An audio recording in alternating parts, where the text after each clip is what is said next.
Hello అండి, నమస్తే. ఎద్దనపూడి సులోచనారాణి గారి నవల సీతాపతి విందామా? ఎద్దనపూడి సులోచనారాణి గారి నావల్స్ అన్నీ నాకు ఇష్టమేనండి. వాటిల్లో ముఖ్యంగా కొన్ని చాలా మనసుకు దగ్గరగా అనిపిస్తాయి. వాటిల్లో సీతాపతి కూడా ఒకటి. మరి ఆలస్యం చేయకుండా విందామా? పక్షులు గూళ్ళకి చేరి కోవకోవలాడుతున్న వేళ అది. సూర్యుడు తన దర్బారు చాలించి విశ్రాంతి కోసం చీకటి పరదాల వెనక్కి వెళ్తున్న సమయం. పని ఒత్తిడి వల్ల ఆఫీస్లో ఆలస్యమయ్యి ఇంటికి చేరుకునే తొందరలో జనం ఆదరాబాదరా పరిగెత్తుతున్న చీకటి వెలుగుల మిశ్రమ వాతావరణం. ఆకాశంలో దూరాన పౌర్ణమి నాటి చంద్రుడు రాత్రిని ఏలుకోవటానికి రాజులా హూందాగా మెల్లగా వస్తున్న వేళ. హైదరాబాద్లో పబ్లిక్ గార్డెన్స్లో చెట్లు దట్టంగా ఉన్న చోట ఆ చెట్లంత నిశ్శబ్దంగా చిత్తరువుల్లా ఇద్దరు యువతీ యువకులు కూర్చుని ఉన్నారు. అతను పోక చెట్టుకి ఆనుకొని కూర్చుని ఉన్నాడు. ఆ యువతి చెంప అతని మోకాలి మీద ఆని ఉంది. అతని చేతివేళ్లు ఆమె ముంగురులను సవరిస్తుంటే ఆ అమ్మాయి వేళ్ల కొనలు క్రింద ఉన్న పచ్చగడ్డిని పరామర్శిస్తున్నాయి. చాలాసేపటి నుంచి సుదీర్ఘాలోచనలో మునిగిపోయి మౌనమూర్తుల్లా కూర్చొని ఉన్న ఆ ఇద్దరిలో ఆ యువకుడే ప్రప్రథమంగా మాట్లాడాడు. ఇందు. ఆ అమ్మాయి గొంతు పారవస్యంలో తేలియాడుతున్నట్లుగా ఉంది. ఇక ఇంటికి వెళ్దామా? అబ్బా, అప్పుడేనా అంది. చీకటి పడిపోయింది అన్నాడు. చంద్రోదయం పూర్తి కావని చూసి వెళ్దాం అంది. అతను నవ్వాడు. ఆ నవ్వు సర్వసుఖాలు అనుభవిస్తున్న మహారాజు నవ్వినట్టుగా ఉంది. అతను నవ్వుతూనే ఆమె తలని పొదివి పట్టుకొని తన వైపు తిప్పుకున్నాడు. ఇంత క్రితం సూర్యాస్తమయం అవగానే వెళదామన్నావు, ఇప్పుడేమో చంద్రోదయం అంటున్నావు, తర్వాత మళ్ళీ సూర్యోదయం అవని అంటావేమోనని భయమేస్తోంది అన్నాడు. ఇందిర అతని వైపే చూస్తోంది. ఇందరికీ అలా చూడటంలో అమితమైన హాయి కలుగుతోంది. నిష్కల్మషమైన అతని నవ్వు, లేత చీకటిలో తెల్లగా మెరుస్తున్న అతని పళ్ళు, అతని క్రాఫ్, అతని భుజాల వంపు, అతని ఛాతీ. ఇందిర చూస్తున్నదల్లా కాస్త ముందుకు ఒరిగి అతని ఛాతి మీద తల ఆనించి అనిర్వచనీయమైన ఆనందం పొందుతున్న దానిలా కళ్ళు మూసుకుంది.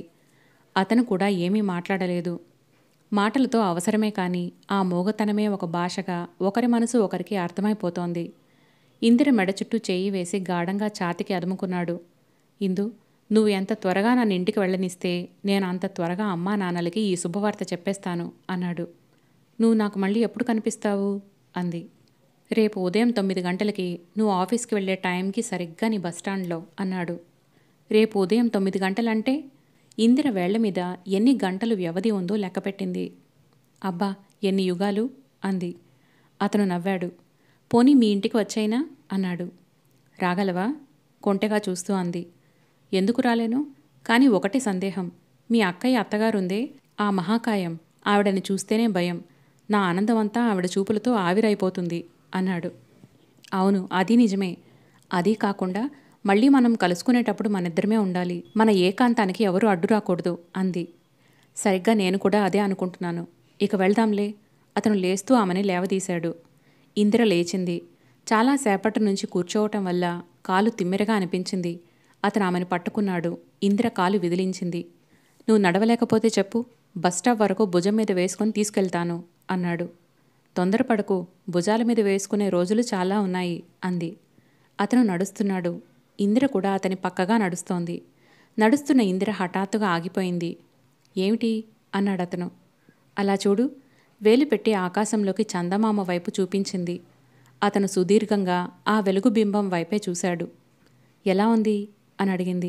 మనలాగే సంతోషంతో వెలిగిపోతున్నాడు అన్నాడు. నాకు కూడా అలాగే అనిపిస్తోంది. ఈ చెట్లు కూడా సంతోషంతో తల్లూపుతున్నట్టే ఉన్నాయి కదూ అంది. మన మనసు ఎలా ఉంటే ఈ ప్రపంచం అంతా అలాగే కనిపిస్తుంది ఇందు అన్నాడు. నిజంగానా? అయితే మనం ఎప్పుడు సంతోషంగానే ఉంటే సరిపోతుందిగా అంది. ప్రతి మనిషి అలాగే కోరుకుంటాడు, కానీ భగవంతుడు ఆ అదృష్టం అందరికీ కలగనీయడు అన్నాడు. ఇందిర అతని చెయ్యి పట్టుకుంది. ఏమో బాబు, ఎవరి విషయమో మనకెందుకు? మన విషయంలో మాత్రం దేవుడు మనని బాగానే చూస్తున్నాడు, అవునా కాదా అంది. అతను తలూపాడు. ఇందిర ఉత్సాహంగా అతని చెయ్యి ఊపుతూ అంది. నువ్వు మన విషయం మీ అమ్మా నాన్నలకి ఇప్పుడు చెబుతానన్నావుగా, వాళ్ళ అంగీకారం నువ్వు తీసుకురాగానే నేను ఇంకో శుభవార్త చెబుతాను అంది. ఏమిటది కుతూహలంగా అడిగాడు. ఇప్పుడే చెప్పను అంది. ఇప్పుడు చెప్పకపోతే ఇంకెప్పుడు విననే వినను కోపం అభినయిస్తూ అన్నాడు. విద్య ప్లీజ్. ఇందిర గోముగా చూసింది. ఆల్ రైట్, అలాగే అన్నాడతను. ఇద్దరు బస్టాప్ దగ్గరికి వచ్చారు. ఇందిర, విద్యాపతి పక్కపక్కన నిలబడితే చూడముచ్చటగా ఉంటారు. అందరి కళ్ళు ప్రశంసాపూర్వకంగా వారి మీద నిలుస్తాయి. ఆ సంగతి ఇద్దరికీ తెలుసు. అది వారికెంతో ఇష్టమైనది, గర్వకారణం కూడా. రేపు నువ్వు బస్టాండ్లో కనిపించే వరకు నా మనసు ఎలాగో ఉంటుంది అంది ఇందిర చీర చాటు చేసుకొని అతని చెయ్యి నొక్కుతూ. ఆ విషయం గురించి నువ్విక ఏమీ ఆలోచించవద్దని చెప్పానుగా. నా చదువు అయిపోయింది. మా అమ్మా నాన్నలకి నేను పెద్ద కొడుకుని. నా మాట వారు కాదనరు. అందులో ఉద్యోగస్తురాలైన కోడలు వస్తుంటే ఎవరు కాదనగలరు? మా నాన్నకి చదువుకున్న ఆడపిల్లలంటే చాలా ఇష్టం అన్నాడు. అతను అంటుండగానే ఇందిర ఎక్కవలసిన బస్ వచ్చేసింది. ఇందిర గబాల్న ఎక్కింది. ఆమె ఎక్కడ పడిపోతుందో అన్నట్టు అతను చెయ్యి పట్టుకొని ఎక్కించాడు. ఇందిర బస్సులో ఎక్కగానే అతను చెయ్యి వదిలాడు. ఇందిర వెనక్కు తిరిగి చూసింది. ఆ కళ్లల్లో ప్రియమైన దాన్ని దూరం చేసుకునేటటువంటి బాధ కనిపిస్తోంది. గుడ్ నైట్ చిరునవ్వుతో అన్నాడతను. గుడ్ నైట్ అస్పష్టంగా అంది. అతని చూపులు ఆమెకి ఆ రాత్రి ఎడబాటు భరించగల ధైర్యం ప్రసాదించాయి. బస్ వెళ్ళిపోయింది. అతను ఒక క్షణం నిలబడిపోయాడు. తర్వాత ఎదురుగా కనిపిస్తున్న స్వీట్ షాప్ వైపు నడిచాడు. ఒక అరకిలో కోవా ప్యాక్ చేయించాడు. అది పట్టుకొని వచ్చేసరికి అతను ఎక్కవలసిన బస్సు రానే వచ్చేసింది. రద్దీ లేకపోవడం వల్ల అతనికి సీటు దొరికింది. అతను బస్సులో వెళ్తున్నాడు. ఇంకా పక్కన ఇందిర ఉన్నట్టే ఉంది. ఇందిరలో ఉన్న మహత్యం ఏమిటో కానీ ఎదురుగా లేనప్పుడే మరింతగా కళ్ల ముందు కనిపిస్తుంది. అతను చేతిలోనున్న స్వీట్ ప్యాకెట్ వైపు చూశాడు. అది చూడగానే తల్లి, ఎందుకురా, ఉద్యోగం వచ్చిందా అని అడుగుతుంది. లేదమ్మా అంటూ తను ఇందిర విషయం చెబుతాడు. అమ్మ ఆశ్చర్యపోయినా తర్వాత సంతోషపడుతుంది. పిల్లలంతా అన్నయ్య పెళ్ళి అని గంతులు వేస్తారు. అతను టైం చూసుకున్నాడు. ఎక్కువగా పొద్దుపోలేదు. నాన్న ఈ పాటికి పేకాట నుంచి ఇంకా ఇంటికి వచ్చి ఉండడు. అమ్మ వంట పూర్తి చేసుంటుంది. పిల్లలు కంచాలు తెచ్చుకుంటూనో మంచినీళ్లు పెట్టుకుంటూనో భోజన కార్యక్రమంలో మునిగి ఉంటారు. అతను నిట్టూర్చాడు. అతనికి బుద్ధి తెలిసినప్పటి నుంచి అతను చూస్తూనే ఉన్నాడు. అమ్మ చాకిరీ చేయటానికే పుట్టినట్టుగా క్షణం విశ్రాంతి లేకుండా పనిచేస్తూ ఉంటుంది. రాత్రివేళ నిద్రపోయినా ఏ కొద్ది గంటలో తప్పితే ఆవిడ చేతులు అరసెకను కూడా ఊరికనే ఉండవు. ఆ రాత్రివేళ కూడా ఏ మంగో శ్రీనిగాడో లేస్తే వాళ్ళకి దాహం తీర్చటానికో బాత్రూంకి తీసుకువెళ్ళటానికో లేస్తూనే ఉంటుంది. విద్యాపతికి తల్లి అంటే అపరిమితమైన అభిమానం. చిన్నప్పటి నుంచి ఆవిడ వెంటే ఉంటూ అన్ని పనులలో సాయం చేసేవాడు. అతను తల్లి వెంట అన్ని పనులు సర్దుతుండటం చూసిన బంధువులు ముచ్చటగా, సుభద్రమ్మ, నువ్వెంత అదృష్టవంతురాలివి, నీ కొడుకు పెద్దయితే నిన్ను బాగా సుఖపెడతాడు సుమా అంటూ ప్రశంసించేవారు. ఆ పొగడ్తలకి ఆవిడ ఎంతో మురిసిపోయేది. విద్యాపతి పెరిగిన కొలది చదువు ఒత్తిడి ఎక్కువ అవటంతో తల్లికి సాయం చేసే అవకాశం తగ్గిపోసాగింది. తన డ్యూటీని తమ్ముళ్ళకి చెల్లెళ్ళకి అప్పగించేశాడు. అతనికి ఇప్పటికీ కూడా తల్లి కూరగాయలు తరుగుతుంటే పక్కన కూర్చొని కబుర్లు చెప్పటమో పేపర్ చదివి వినిపించడమో అలవాటు. తండ్రి ప్లీడరు గుమస్తా చేసి బాగానే సంపాదించినా పేకాట వ్యసనం వల్ల ఆ సంసారంలో ఎదుగు బొదుగు ఏం కనిపించదు. పిల్లలందరూ ఎదిగి చదువులకి రావటంతో ఇప్పుడిప్పుడు ఆర్థికంగా బాగా ఇబ్బందిగానే ఉంటోంది. అయినా ఆ జీవితాల్లో ఒక అనిర్వచనీయమైన సుఖముంది. ఇంట్లో మనుషులంతా ఒకరి మీద ఒకరు ఆధారపడతారు. ఒకరి పట్ల ఒకరికి విపరీతమైన ప్రేమాభిమానాలు ఉన్నాయి. ఆ ఇంట్లో లేమి వలన కలుగుతున్న బాధలు పెద్ద కంటకంగా అనిపించటం లేదు. విద్యాపతి జీవితానికి ఒకటే ధ్యేయం. తనకి రాబోయే భార్య తనకంటే తన తల్లిని సుఖపెట్టాలి. అతని ఆశలకి అనుగుణంగా భగవంతుడు ఇందిరని ప్రసాదించాడు. ఇందిర విద్యాపతికి ఇంటర్ చదువుతుండగా పరిచయం అయింది. ఆ పరిచయం కాలేజీ గురించి, లెక్చరర్ల గురించి, సినిమాల గురించి ఉత్సాహంగా కబుర్లు చెప్పుకోవటంతో అంతమైంది. ఇందిర బావగారికి విశాఖపట్నం ట్రాన్స్ఫర్ అయింది. ఇందిర అక్కడికి వెళ్ళి డిగ్రీ కోర్సులో జాయిన్ అయింది. సంవత్సరాలు గడిచినాయి. ఒకరి గురించి ఒకరు పూర్తిగా మర్చిపోయారు. 6 సంవత్సరాల తర్వాత మళ్ళీ ఏడాది క్రితం అనుకోకుండా రత్న పుట్టినరోజు నాడు కలుసుకున్నారు. దాదాపు 6 సంవత్సరాల తర్వాత కలుసుకున్న ఇద్దరూ ఒకరిని ఒకరు చూసి చకితులయ్యారు. అపరిచితుల్లా సిగ్గుపడ్డారు. ఇందిర బీకాం పాస్ అయి బ్యాంక్ జాబ్లో జాయిన్ అయింది. విద్యాపతి ఎంఏ పాస్ అయి ఉద్యోగపు వేటలో ఉన్నాడు. ఇద్దరు పెళ్లి ప్రయత్నాల్లో ఉన్నారు. ఒకరి విషయాలు ఒకరు చెప్పుకున్నారు. ఇద్దరికీ ఆ క్షణంలోనే ఏదో తెలియని ఆకర్షణ, చనువు ప్రారంభమైనాయి. ఆ తర్వాత ఇద్దరూ కలుసుకోవటం అనేది పెద్ద సమస్య కాలేదు. ఇందిరికి తల్లి తండ్రి లేరు. అక్క బావల దగ్గర ఉంటోంది. అక్క అత్తగారు రాక్షసి, బావ నోరు లేని మెతక మనిషి. కనుముక్కు తీరు బావుంది. బ్యాంక్లో జాబ్ చేస్తున్న ఇందిరని పెళ్లి చేసుకోవటానికి చాలామంది యువకులు సుముఖత చూపించారు. కానీ ఇందిరికే వాళ్ళెవరూ నచ్చటం లేదు. ఇందిర విద్యాపతిల మధ్య చనువు పెరిగి దాపరికం తగ్గింది. ఒకరోజు ఇందిర తనకు వచ్చిన పెళ్లి సంబంధం గురించి చెప్పింది. కుర్రాడు ఇంజనీర్ చేస్తున్నాడు, జీతం బాగానే ఉంది, సొంత ఇల్లు కూడా ఉంది. అతను ఇందిరను చూసి ఇష్టపడ్డాడు. కానీ ఇందిరే ఆ సంబంధం కాదంది. ఎందుకని? నీకు కాబోయే భర్తకి ఇంతకంటే అర్హతలు ఇంకేం కావాలి అన్నాడు విద్యాపతి ఆశ్చర్యంగా. నా కాబోయే భర్త నన్ను చూసి పెళ్లి చేసుకోవాలి, నా జీతం చూసి కాదు అంది. అంటే అర్థం కానట్టు అడిగాడు. ఆ పెళ్ళికొడుకు తల్లి 2 ఏళ్ల నుంచి సంపాదిస్తున్నావు కదా, ఎంత నిల్వ చేశావు అని అడిగింది. నాకు ఒళ్ళు మండిపోయింది అంది. అతను నవ్వాడు. ఆ నవ్వంటే ఇందిరకి ఎంతో ఇష్టం. నా డబ్బు నిల్వ, నా సంపాదన గురించి వాళ్ళకెందుకు చెప్పు అంది. బాగుంది. ఈ రోజుల్లో పెళ్లి కావాల్సిన ఆడపిల్లకి అందచందాలతో పాటు ఆ డబ్బు సంపాదన కూడా ఒక అర్హతగా అలవాటైపోయింది మరి అన్నాడు. ఆడపిల్లలకు డబ్బు సంపాదన కూడా ఒక అర్హతని భావించే మగవాడు నాకు అవసరం లేదు బాబు అంది. అది ఇక నీ ఇష్టం అన్నాడు. 4 రోజులు గడిచినాయి.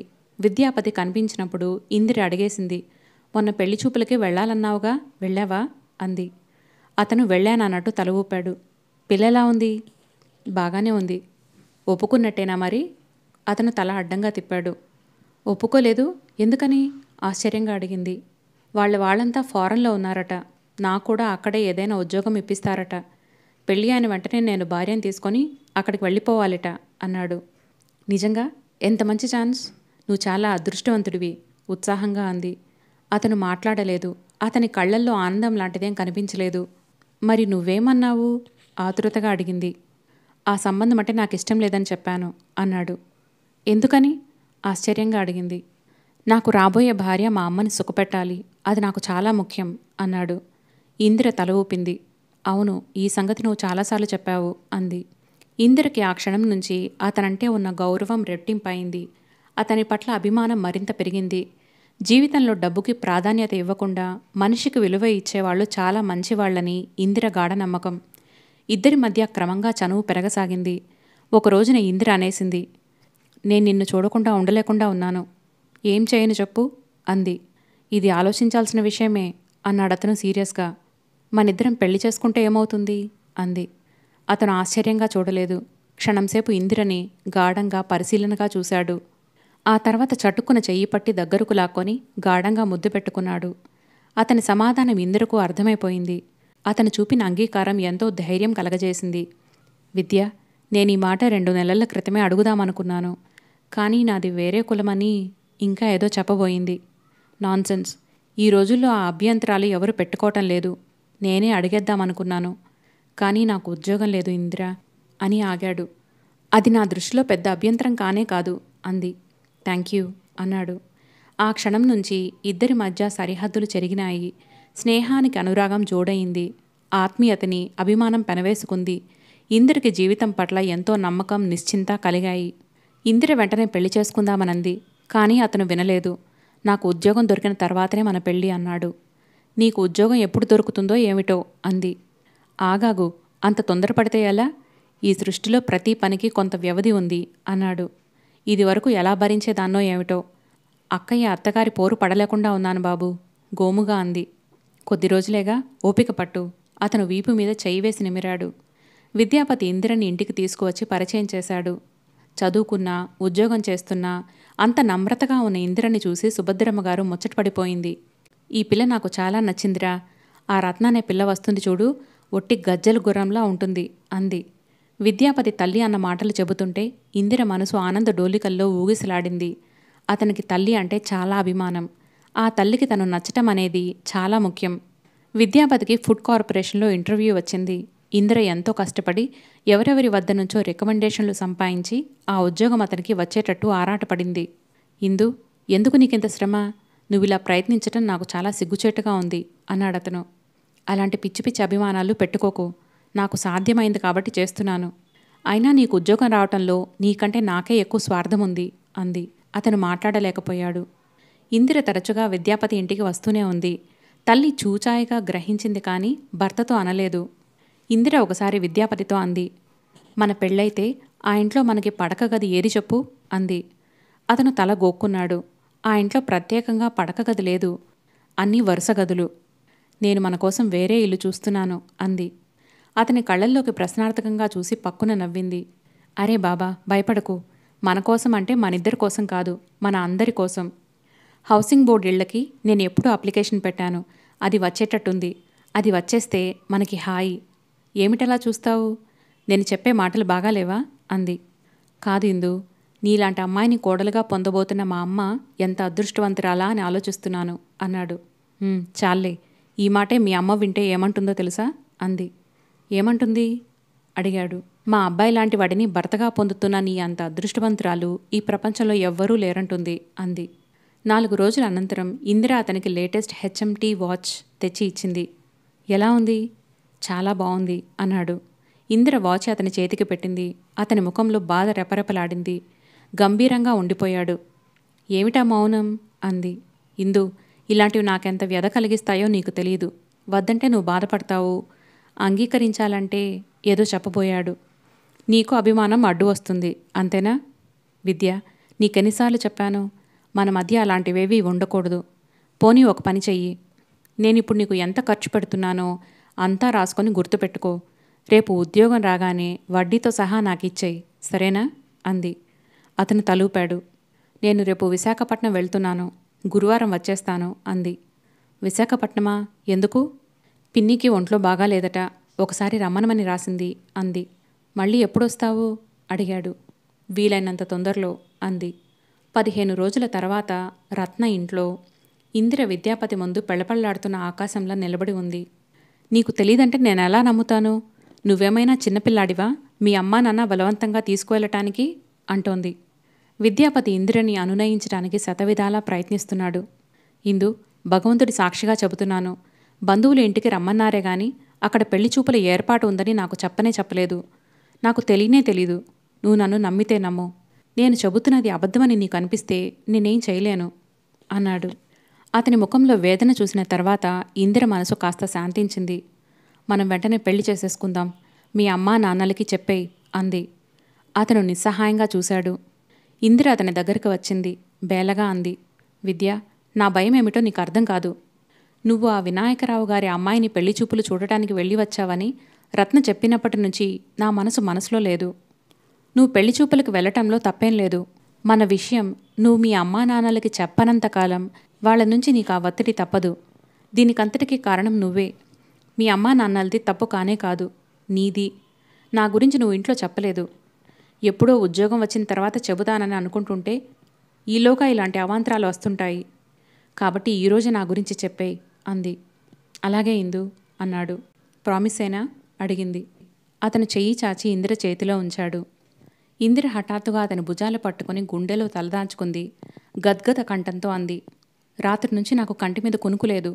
అందుకే రత్నతో చాలా సుస్థి చేసింది, అర్జెంటుగా రమ్మనమని చెప్పాను అంది. నేనే వద్దామని అనుకుంటున్నాను అన్నాడతను. ఇందిరని అంత బాధకి గురి చేసినందుకు అతనికి చాలా సిగ్గు కలిగింది. మనం కొంచెంసేపు ఎక్కడైనా ఒంటరిగా కూర్చుందాం అంది. పద అన్నాడతను. ఇద్దరూ పబ్లిక్ గార్డెన్కి వచ్చారు. ఆ పూటే ఇంటికి వెళ్లగానే విద్యాపతి తల్లిదండ్రులకి పెళ్లి విషయం చెప్పేసేటట్టు నిర్ణయమైంది. ఆలోచనల ప్రవాహంలో గత జ్ఞాపకాల సుడిగుండాలతో తిరుగుతున్న అతను ఇంటికి ఎప్పుడు వచ్చాడో అతనికే గుర్తులేదు. దగ్గరగా వేసి ఉన్న తలుపు తోసుకొని లోపలికి అడుగుపెట్టాడు. పిల్లలంతా భోజనాల బల్ల దగ్గర చేరి ఉన్నారు. విద్యాపతిని చూడగానే అమ్మా అడుగో, అన్నయ్య వచ్చాడే అంటూ మంగ కేకపెట్టి అరిచింది. అన్నయ్య వచ్చాడు. పిల్లలంతా సంబరంగా పెరిగెత్తుకు వచ్చారు. వచ్చి చుట్టూ మూగారు. ఏరా, ఎక్కడికి వెళ్ళావు అన్నాడు పెరటిలో నుంచి కాళ్ళు కొడుకొని భోజనానికి వస్తున్న తండ్రి. తల్లి గుమ్మంలోకి వచ్చి ఒకసారి కొడుకుని తదేకంగా సంతోషంగా చూసి లోపలికి వెళ్ళింది. విద్యాపతి అందర్నీ చూశాడు. అందరూ ఆనందంగా ఉన్నారు. తండ్రి కూడా ప్రసన్నంగానే ఉన్నాడు. పర్వాలేదు, తను చెప్పబోయే వార్తకి వాతావరణం అనుకూలంగానే ఉంది. తల్లి వంట ఇంట్లో నుంచి అతనికి దగ్గరగా వచ్చింది. అతని చేతిలో ఉన్న స్వీట్ ప్యాకెట్ ఎత్తి పట్టుకొని తల్లికి చూపించాడు. అమ్మా, శుభవార్త అన్నాడు. ఉండరా, నీకంటే ముందు నేనే నీకొక శుభవార్త చెబుతాను. తల్లి గుప్పెటతో తెచ్చిన పంచదార అతడి గడ్డం పట్టి ఎత్తి నోటి నిండా పోసింది. ఏమిటమ్మా తింటూనే సంతోషంగా అడిగాడు. నువ్వెక్కడికి వెళ్ళావు? నీకోసం మధ్యాహ్నం నుంచి మీ నాన్న ఊరంతా వెతికారు. ఉదయం నువ్వు భోంచేసి అటు వెళ్ళగానే వినాయకరావు గారు వచ్చారు. వాళ్ళ అమ్మాయి సీతామహాలక్ష్మితో నీ పెళ్లి ఖాయమైంది. తాంబూలాలు పుచ్చుకున్నాం. తల్లి గబగబా వెళ్ళి ఒక పెద్ద ప్యాకెట్ తెచ్చింది. ఇవిగో మనకి బట్టలు పెట్టారు. ఎంత ఖరీదుగలవో చూడు ఆవిడ కొడుకు గడ్డం పుణికింది. నాకు తెలుసురా, నువ్వు చాలా అదృష్టవంతుడివి. నీ చిన్నప్పుడే ఒక ఆయన జ్యోతిష్యం చెప్పాడు. లగ్నం వచ్చే సోమవారం తెల్లవారుజామున 4 గంటలకి నిశ్చయం చేశారు. చాలా మంచి లగ్నమంట అంది. విద్యాపతి ముఖం వెలవెలాపోయింది. వాళ్లతో సంబంధం అనేసరికి అప్పుడే ఇరుగు పొరుగు వాళ్ల కళ్లల్లో కారం పెట్టుకుంటున్నారు. అందుకే ఎవరికీ పెద్దగా తెలియజేయనీయకుండా క్లుప్తంగా తాంబూలాలు పుచ్చుకునే కార్యక్రమం పూర్తి చేశాం. తల్లి బట్టలు తీసుకువెళ్ళి లోపల పెట్టెలో పెడుతూ అంది. ఇక తిరుగుళ్ళు మాని ఇంట్లోనే ఉండు. ఎక్కువ వ్యవధి లేదు. బోలెడన్ని పనులుంటాయి.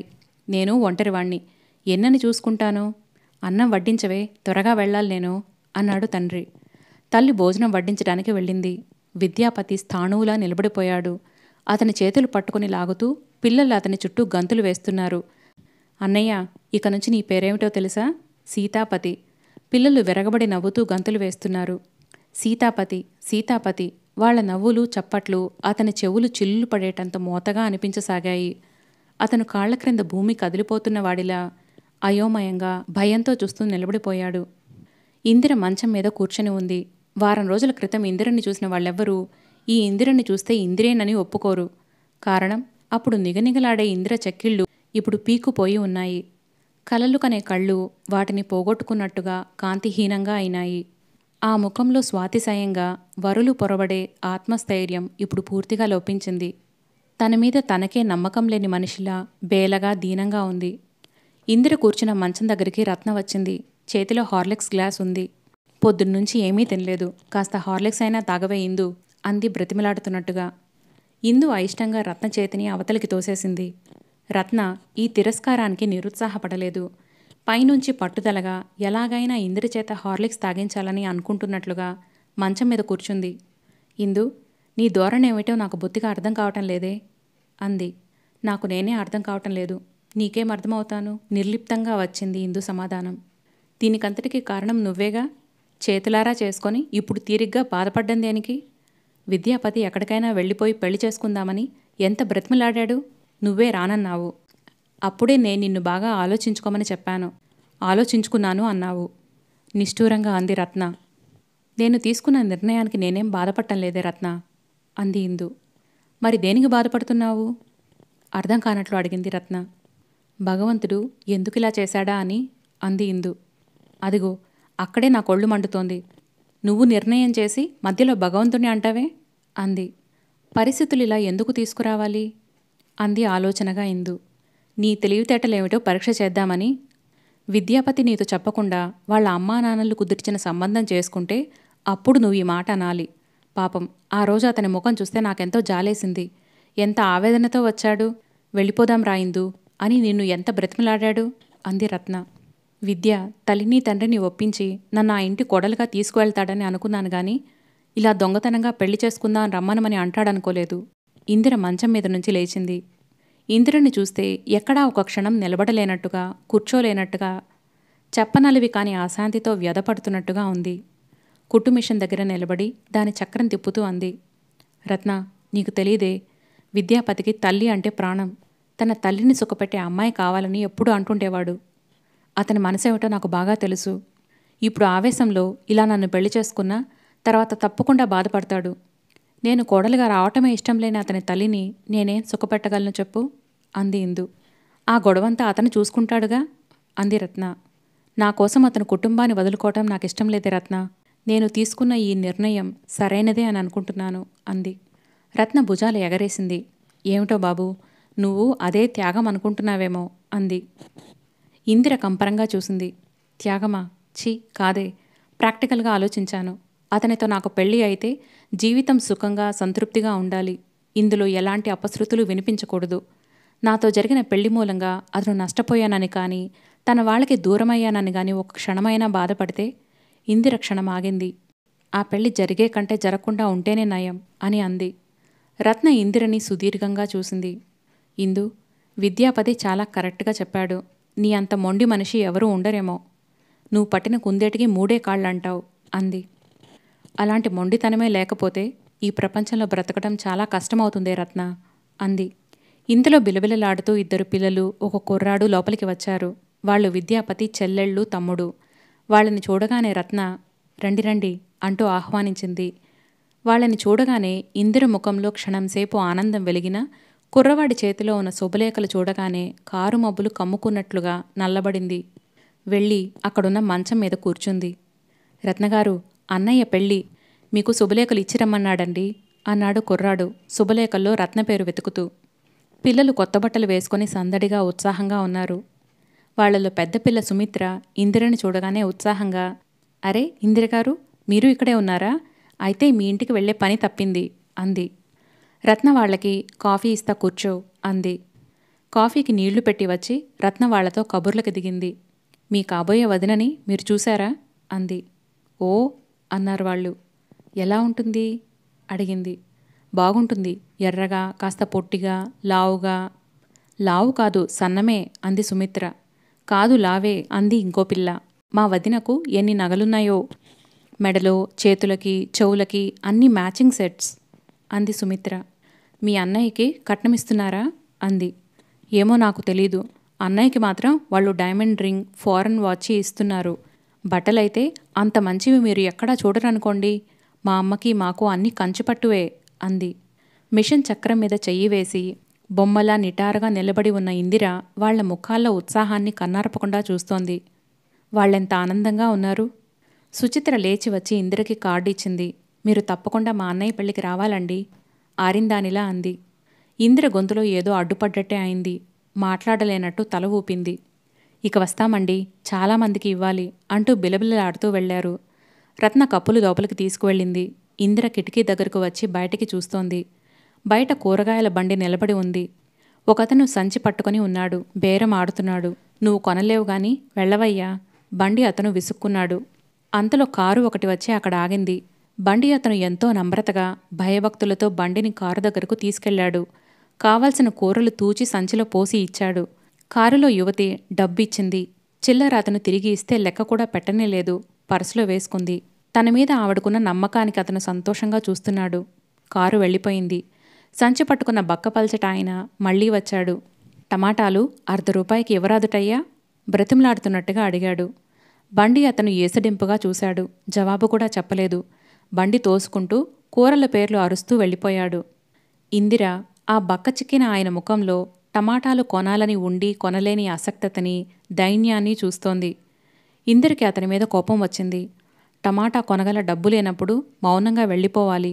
ఆ ప్రాధాయపడటం దేనికి? అతను తగ్గిస్తాడేమోనని ఆశ. అలాంటి ఆశ అసహ్యం.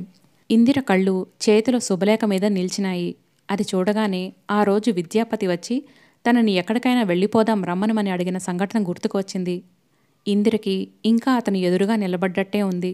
ఇందు, మరింకేం తర్కించకు, మనం ఎక్కడికైనా వెళ్ళిపోయి పెళ్లి చేసుకుందాం రా అని పిలిచాడు. మీ అమ్మ, ఆవిడకేం జవాబు చెబుతావు అంది. కొద్ది రోజులు మాట్లాడడం మానేసిన తర్వాత ఆవిడే అర్థం చేసుకుంటుంది అన్నాడు. మీ అమ్మ నాన్నల్ని ఒప్పించలేకపోయావా నువ్వు అని అడిగింది. ఇందు, నేనెంతో చెప్పాను, వాళ్ళు ససేమిరా వినటం లేదు. ఆ సీతా మహాలక్ష్మి చేసుకోవాలని గొడవ చేస్తున్నారు. వాళ్ళకి తెలిస్తే ఈ పెళ్లి జరగనియ్యరు అన్నాడు. ఇందిర ఆలోచనల్లో పడింది. ఏమిటి నీ ఆలోచన అడిగాడు. నేను నీ గురించి ఆలోచిస్తున్నాను అంది. ఏమని అడిగాడు. మీ అమ్మ అంటే నీకెంత ప్రాణమో నాకు తెలుసు. మీ అమ్మని సుఖపెట్టే వ్యక్తి నీ భార్యగా రావాలనే నీ కలలు కూడా నాకు తెలుసు. నేను ఆ కలలు నిజం చేయాలని అనుకున్నాను. కూలదోస్తావని అనుకోలేదు అంది. అతను ఆవేశంగా ఇందిర చేతులు పట్టుకున్నాడు. ఇందు ప్లీజ్, ఏది మంచో ఏది చెడో నాకేం తెలియటం లేదు. నేను నిన్ను పోగొట్టుకుంటానేమోననే భయం నన్ను వెర్రివాడిని చేస్తోంది అన్నాడు. నన్ను బాగా ఆలోచించని విద్య అంది. ఇప్పుడిక ఆలోచించే టైమే లేదు అన్నాడతను. మనిద్దరి జీవితాలకి ఇది ఎంతో ముఖ్యమైన నిర్ణయం, ఆలోచించకుండా ఎలా అంది. ఇద్దరూ మర్నాడు కలుసుకుందామని అనుకున్నారు. ఇందిర చెప్పిన నిర్ణయం విని విద్యాపతి నిలువునా నీరయ్యాడు. ఏమిటి, నేను ఆ సీతా మహాలక్ష్మినే చేసుకోవాలా? ఇదా నువ్వు చేసిన నిర్ణయం? నీకేమైనా మతిపోయిందా ఆవేశంగా అన్నాడు. మతి ఉండే మాట్లాడుతున్నాను. చూడు, నేను ఉద్యోగం చేసుకుంటున్నాను, ఇల్లు కొనుక్కోబోతున్నాను. నా జీవితం సగం స్థిరపడింది. నేను పెళ్ళి అనేది చేసుకుంటే దాని మూలంగా సుఖంగా సంతోషంగా ఉండాలి. అంతేగాని సమస్యల్లో చికాకుల్లో తలదోర్చకూడదు. నువ్వన్నట్టు మనం ఇప్పుడు వెళ్ళి ఏ యాదగిరి గుట్టులోనో ఎవరికీ తెలియకుండా పెళ్లి చేసుకుంటాం, నిజమే. కానీ తర్వాత మీ అమ్మ నన్ను ఒక దొంగలా, అసహ్యంగా, నీచంగా చూస్తే నేనెలా భరించాలి? పెళ్ళి అనేది మనం అనుకున్నట్టు అందరి ఆమోదంతో జరగాలి. నీ కుటుంబం అంతా నాదవ్వాలి. నన్ను మీ ఇంట్లో ప్రతి వ్యక్తి అభిమానించాలి అంది ఇందు. ఇందు, నా గురించి నువ్వు ఆలోచించటం లేదు అన్నాడు విద్యాపతి. నేను నీ గురించే ఆలోచిస్తున్నాను. ఇన్నాళ్ళ నుంచి నేను నిన్ను చూస్తున్నాను విద్య. నీ తల్లిదండ్రులతో, తమ్ముళ్లతో, చెల్లెళ్లతో నీకున్న ప్రేమాభిమానాలు నాకు తెలియవా? వాళ్ళ నుంచి నిన్ను విడదీయటం అంటే పందిరి నుంచి ఒక తీగని కత్తిరించడం అన్నమాటే. తర్వాత నువ్వు నా దగ్గరున్నా నీ మనసు వాళ్ళ దగ్గరే ఉంటుంది అంది. నువ్వు ఒకసారి మళ్ళీ ఆలోచించు అన్నాడు. బాగా ఆలోచించే ఈ నిర్ణయానికి వచ్చాను అంది. నువ్వు నా మాట వింటావనుకున్నాను అన్నాడు. ఇప్పటి నీ ఆవేశం కంటే ముందు జరగబోయే మన భవిష్యత్తు చాలా ముఖ్యం అంది ఇందు. నువ్వింత మొండిదానివి అని నేను కల్లో కూడా అనుకోలేదు. సరే, ఇంక నన్ను తప్పు పట్టకు. ఈ నిర్ణయం నీదే.